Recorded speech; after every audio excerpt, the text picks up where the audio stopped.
प्रवासी बोटी ज्या आहेत त्यांची वर्दळ सध्या या सगळ्या परिसरामध्ये सुरू आहे। मात्र या 4 वाजता नीलकमल नावाची बोट जी गेटवे ऑफ इंडियाच्या याच परिसरामधून एलिफंटाच्या दिशेने जायला निघालेली होती, तिचा उरण कारंजेच्या परिसरामध्ये समुद्राच्या अगदी मध्यभागी गेल्यानंतर अपघात झाला। एका स्पीड बोटीनं या प्रवासी बोटीला धडक दिली आणि त्यानंतर बोट पलटी झाली। मात्र जवळपास 86 लोकांना घेऊन जाणारी ही जी प्रवासी बोट आहे त्यापैकी 66 जणांना जे आतमध्ये अडकलेले होते, या दुर्घटनेमध्ये जे काही बोट पलटी झाल्यानंतर पाण्यामध्ये अडकलेले होते त्या सगळ्यांना बाहेर काढण्यात आलेलं होतं। मात्र या दुर्घटनेमध्ये दुर्दैवाने किती जणांचा मृत्यू झालाय याची अधिकृतपणे माहिती जी आहे ती अद्याप तरी देण्यात आलेली नाहीये। मुंबई महानगरपालिकेच्या आपत्ती व्यवस्थापन विभागाने जी माहिती दिली त्यानुसार एका व्यक्तीचा मृत्यू झाल्याचं त्यांच्या वतीने सांगण्यात आलेलं होतं। मात्र आता आपण पाहतो की समुद्राच्या अगदी मध्यभागी जिथे हे रेस्क्यू ऑपरेशन सुरू होतं ते जवळपास पूर्ण झालेलं आहे आणि सगळ्या यंत्रणा हे हळूहळू बाहेर येताना आपल्याला पाहायला मिळत आहेत। मात्र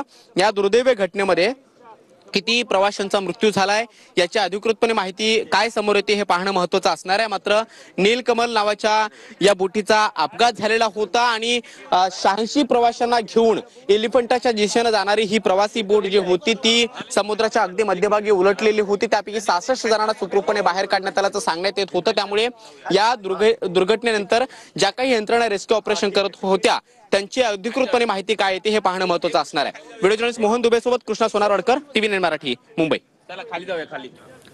तर ही दृश्य आपण पाहतो आहोत TV9 मराठी, त्या ठिकाणी टीम TV9 मराठीची पोहोचलेली होती ज्या ठिकाणी दुर्घटना घडलेली होती। नीलकमल नावाची ही बोट होती, प्रवासी बोट, एलिफंटाला जाणारी बोट होती जिला नेव्हीच्या स्पीड बोटीनं धडक दिली। त्या धडकेचा हा व्हिडिओ आता आपण टीव्ही स्क्रीनवर उजवीकडे पाहतोय।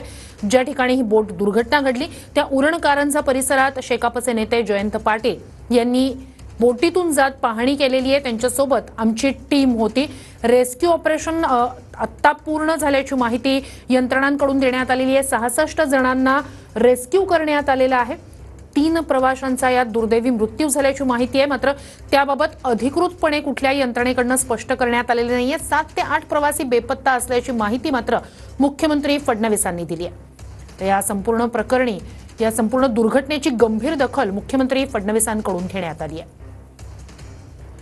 तर एलिफंटाला जाणारी नीलकमल नावाची बोट होती, 80 प्रवासी त्यात होते, 7 ते 8 प्रवासी बेपत्ता आहेत, 66 जणांना वाचवण्यात आलेलं आहे, रेस्क्यू करण्यात आलेला आहे।